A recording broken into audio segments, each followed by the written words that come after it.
ห้องปวดยังเหรอ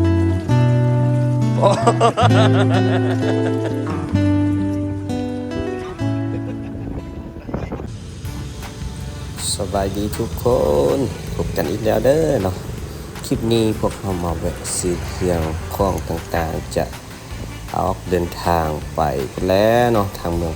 ภูขุนเนาะทริปนี้เราไปในกันประมาณ3คนเนาะจากร่วงเขาบอกว่าไป5เมืองภูขุนใช้เวลาประมาณอยู่เกือบว่า 4-5-6 ชั่วโมงเนาะถือว่าสภาพบรรยากาศก็เต็มไปด้วยสายหมอกต่างๆเนาะที่ว่าเขาไปเมื่อนั้นนี้ทั้งหมอกได้ทั้งฝนได้ครบหลายปัญหาเนาะอันนี้เขาเดินทางมาฮอดที่ว่าฮอดเมืองบ่แม่นฮอดกิ้วกระจำเนาะตัวนี้ฮอดกิ้วกระจำอันนี้เป็นสายหมอกเด้อเนาะสภาพหนทางก็จะประมาณนี้เนาะ13เนื้อเพิ่นว่าโอ้ก็ยุ่งยากพอสมควรนั่นแหละเนาะหากว่าทานได้ที่ว่าไปได้มาคือว่าเมืองภูขุนที่เราจะไปนี่นะเป็นเมืองหนึ่งที่ว่าบรรยากาศหรือว่าอุณหภูมินี่ค่อนข้างจะต่ำเนาะเป็นเมืองที่ว่าเย็นเนาะตอนนี้เราไปก็ได้พบกับอุบัติเหตุเนาะตามหนทางเดี๋ยวเห็นบ่คือว่ารถติดยาวเยียดเลยโชคดีที่ว่าพวกเราเป็นรถน้อยเนาะก็เลยว่าสามารถไปได้ขับเครื่องฟูลวินได้เบิ่งสภาพรถติดเนาะว่าบ่แม่นง่ายๆเด้กว่าจะเดินทางออกมาได้ถนนหนทางเปียกชื้นบ่แม่นเปียกย้อนฝนแต่ว่าเปียกย้อนน้ำหมอกเด้เส้นทางตัวนี้ส่วนใหญ่จะเป็นรถบรรทุกหนักเนาะเป็นรถลากรถพ่วงนั่นแหละมีทั้งรถจีนรถไทยรถลาวเดินทางอยู่ตามถนนเส้นนี้เนาะว่าเป็นเส้นทางหลักในการขนส่งของลาวคนนี้แหละนะตัวนี้จะประมาณนี้เด้อเนาะคนทางที่ว่าขนาดเฮาเดินทางในช่วงที่ว่าฤดูแล้งเนาะฤดูแล้งก็คือฤดูหนาวเนาะอากาศหนาวอากาศเย็นนี่แหละก็ยังประมาณนี้เนาะลองคิดเบิ่งสภาพที่ว่าเฮาจะมาในช่วงฤดูฝนเบิ่งเนาะมันจะเป็นประมาณใดที่ว่ารถติดนี่ยาวสมควรเด้อทุกคนเนาะที่ว่าผ่านมาจากนั้นเราเดินทางประมาณเกือบว่า6ชั่วโมงแหละเนาะเดี๋ยวนี้ก็ประมาณ12ชั่วโมงจะเดินทางมาฮอดแล้วเนาะเมืองภูขุนเด้อเมืองภูขุนเป็นเมืองที่ว่าเป็นเมืองแยกเนาะเป็นทางแยกที่ว่าทางด้านนึงจะไปทางเชียงขวางทางด้านนึงจะไปนครหลวงเวียงจันทน์เนาะแต่ว่าเฮามาเฮ็ดเวียกอยู่จุดที่ว่าเป็นจุดใจกลางระหว่างทางแบ่งอุณหภูมิเมืองอยู่ในภูขุนก็เฮาไปฮอด20องศาเนาะ20องศาแต่ว่าอยู่ในเวลาประมาณ12โมง13โมงในตอนบ่ายเด้ทิวทัศน์จะวิสัยทัศน์ในการเบิ่งเห็นก็บ่ได้ไปเบิ่งใกล้เด้ก็ประมาณนี้เนาะเด้อันจุดที่ว่าเฮาลงมาตอนนี้เฮามารับประทานอาหารกันกินข้าวช่วยกันแล้วก็ปรึกษาหารือกันว่าจะไปสตอเนาะหรือว่าจะวางแผนเวียกกันแล้วได้ตอนนี้เป็นบรรยากาศภายในเมืองให้เบิ่งเด้อเนาะมีจุดชมวิวได้นะทุกคนเนาะนี่ถือว่ารถเที่ยวทางนี่บ่วิดและบ่คาดสายและดังนั้นเฮาก็มีการนี่รวมกันแล้วก็รับประทานอาหารกินข้าวนำกันแล้วก็วางแผนจากนั้นเฮาก็ออกเดินทางซึ่งบ้านที่เฮาจะไปในบ้านทอิฐนี่ก็เป็นบ้านนึงที่ว่าอยู่ค่อนข้างคิดนอกออกจากตัวเมืองดังกล่าวแล้วออกไปซึ่งบ้านดังกล่าวนี้เมื่อก่อนนี้อาจจะเว้าได้ว่ามีสภาพเนาะหรือว่ามีเหตุการณ์ต่างๆที่ก่อความบ่สงบนั่นแหละที่ว่าเขาเจ้าไปอยู่จุดนี้เนาะตามการบอกเล่ากันเด้อเนาะอันนี้แต่ว่าทางพวกเขาไปก็บ่มีสภาพอย่างนั้นเนาะปลอดภัยดีแต่ว่าอันนี้เรื่องเราเนี่ยเมื่อก่อนเนาะบ้านเฮาจะไปก็แม่นบ้านผ้าไหว้เนาะเป็นบ้านชนเผ่าหนึ่งที่ว่าอาศัยอยู่ตามรองภูรองผ้าแล้วก็เขาเจ้าจะเฮ็ดอาชีพการปลูกฝังเก็บของป่าอย่างต่างๆนี่แหละนะซึ่งว่าจะอยู่นำกันอยู่2ชนเผ่าเด้อบ้านนี้มีชนเผ่าเราเทิงได้แล้วก็ชนเผ่าเราสู้เรือชนเผ่ามงเนาะส่วนหลายจะเป็นชนเผ่ามงเป็นอยู่ มิดเนาะบ้านเนาะ เป็นเส้นใหญ่ซึ่งว่าสิ่งที่เราเห็นนี่ทุกคนฮู้บ่ แล้วมันไปทางได้ เนาะ แจ่ม ให้เดาเบิ่งเด้อแต่ว่าทุกคนเคยใช้อยู่ในบ้านใดเฮือนนั่นแหละหรือว่าอยู่ทางประเทศไทยเอิ้นว่า ทางกัน เอิ้นว่าหยั บ้าน ง มัน เนาะ ก็ปลูก เอิ้นชื่ออันน่ะได้ ปลูกก็ได้เนาะปลูกมันก็เป็นตลอด ตัวนี้พวกเราทาง เก็บสิ ชาวลาวเฮาหรือว่าไทยบ้านทางไทยก็เอิ้นว่าแคมเนาะ ใกล้ แคม เขาใกล้เขาเก็บสิ แคมเป็นวัตถุหรือว่าเป็นพืชชนิดหนึ่งที่นำมาไปใช้เป็นหนูกวดหรือว่าฝอยหนูกวดกวดเหือนนานาเนาะ มันไปโรงเรียน ตัวนี้ก็มันออกจากธรรมชาติ อืม เนาะตัวนี้คือว่าตอนนี้เขาก็ไปซื้อขนมมาเด้เห็นเด็กน้อยเช่นนี้ก็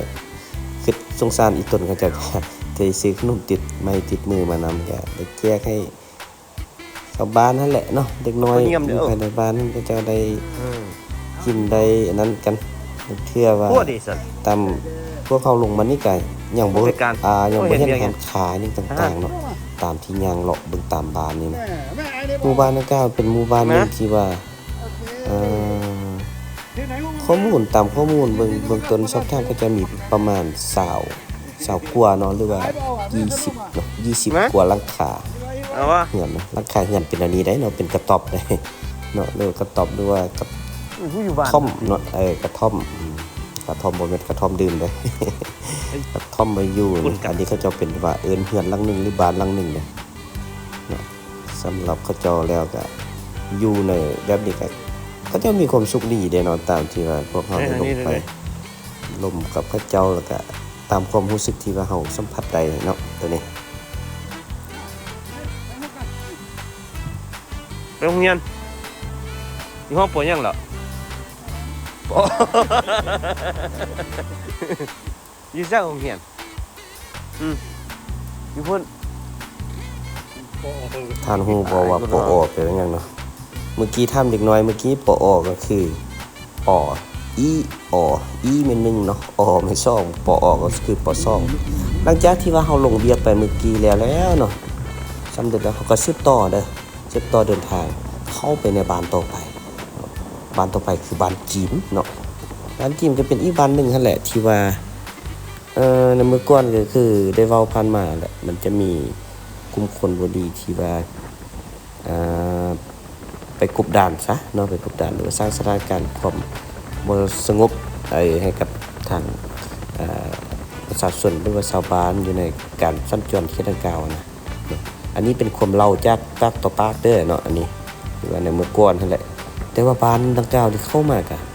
เลิกพอสมควรเลยทุกคนเด้มันบอกอยู่ลึกแหละก็บ่คิดดอกว่าเข้ามาอยู่ในกลางป่ากลางดงที่มีฮอดหน้าทุ่งนากว้างแล้วก็มีหมู่บ้านเนาะหมู่บ้านที่ว่าอยู่ในกลางดงกลางภูนั่นแหละใช้เวลาเดินทางเข้ามาก็บ่แม่นง่ายก็จากเขาออกจากตัวเมืองภูคูนเนาะออกมาก็จนมาฮอดบ้านตัวนี้ก็ออกประมาณ1โมงก็ออกไปฮอดเพิ่นก็เกือบว่า 4-5 โมงแล้วเด้เนาะตัวนี้อันนี้ก็คือภาพบรรยากาศที่ว่าพวกเรากำลังเดินทางเข้าไปในตัวบ้านเนาะหมู่บ้านเพิ่นจะเป็นประมาณนี้เด้ทุกคนจะอยู่กันแบบยังเป็นชุมชนอยู่เนาะยังออกไปแบบเครื่องปลาของดงมาไว้ค่ายหรือว่ามา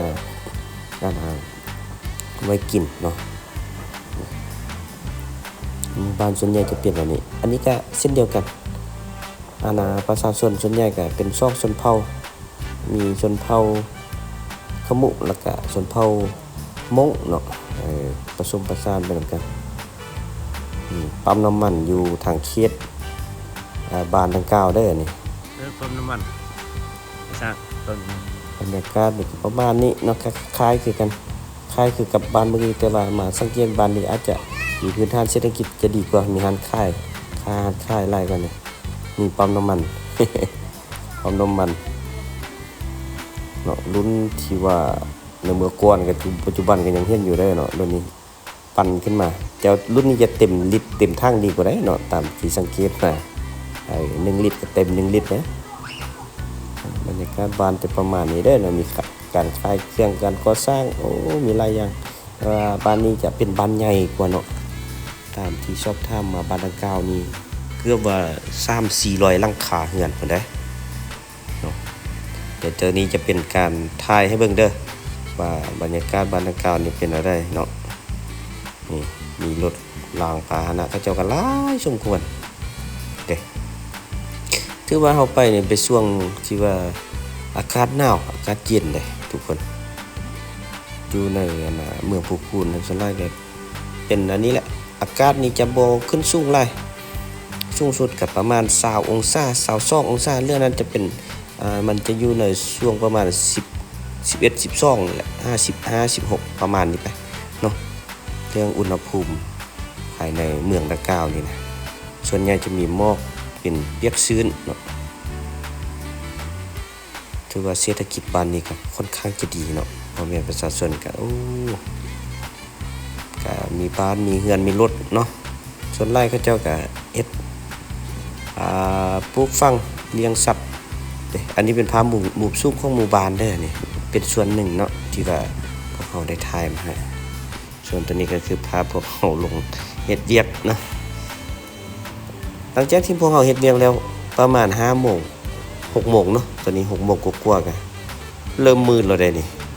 เนาะถือว่าออกจากบ้านดังกล่าวก็ค่อนข้างมีความเสี่ยงนั่นแหละแต่ก็จำเป็นต้องได้ออกมาเนาะเพราะว่ามันดึกมันค่ำแล้วสถานที่พักก็บ่มีเนาะก็เลยออกมาตอนกลางคืนเลยเนาะวิสัยทัศน์ในการเบิ่งเห็นนี่ก็เบิ่งบ่เห็นกว้างบ่เห็นไกลยังประมาณบ่ฮอด10เมตรเนาะจากสายตาที่ว่าเฮาเบิ่งเองนะตัดมาอีกภาพนึงละบัดนี้มาฮอดห้องการเนาะห้องการพวกเขาก็หนาวหลายก็เลยดังไฟก่อนเนาะดังไฟฟิ้งกันนี่เบิ่งอุณหภูมิตอนนี้14องศาเนาะ14องศาที่ว่าหนาวสมควรเลยนี่ส่วนอาหารในค่ำคืนนี้ก็อาหารแบบพื้นๆบ้านๆนี่แหละเนาะเอาน้ำซาให้กันแก้หนาวกันคือว่าอาหารมื้อนี้เป็นน้ำหิ้วข้าวบ่เนาะก็คือว่าแซ่บสมควรหลังจากกินข้าวแล้วเขาก็มาเตาโฮมกันลมเรื่องที่ว่าผ่านมาในการปฏิบัติหน้าที่มาสรุปกันเบิ่งแล้วก็วางแผนต่อเนาะจะไปแนวใดนี่เบิ่งเอาเนาะหนาวบ่หนาวนี่โคตรหนาวเลยเด้อนี่ตอนนี้นี่ก็ประมาณ9องศาได้ทุกคนตั้งวง ลมกันหน่อยนึงเนาะมีเวียกมีแผนลมกันต่อเนาะตัวนี้หลังจากนั้นพวกเราก็เข้าที่พักแล้วก็จะสืบต่อวางแผนในมื้ออื่นเช้าต่อไปเป็นเอาได้ฝากติดตามกดไลค์กดแชร์ให้กับช่องของพวกเราเด้อแล้วพบกันใน EP ต่อไปแล้วจะมาเล่าให้ทุกคนได้ฟังอีกตื่นขอบใจคนห่างยากไก่เนาะ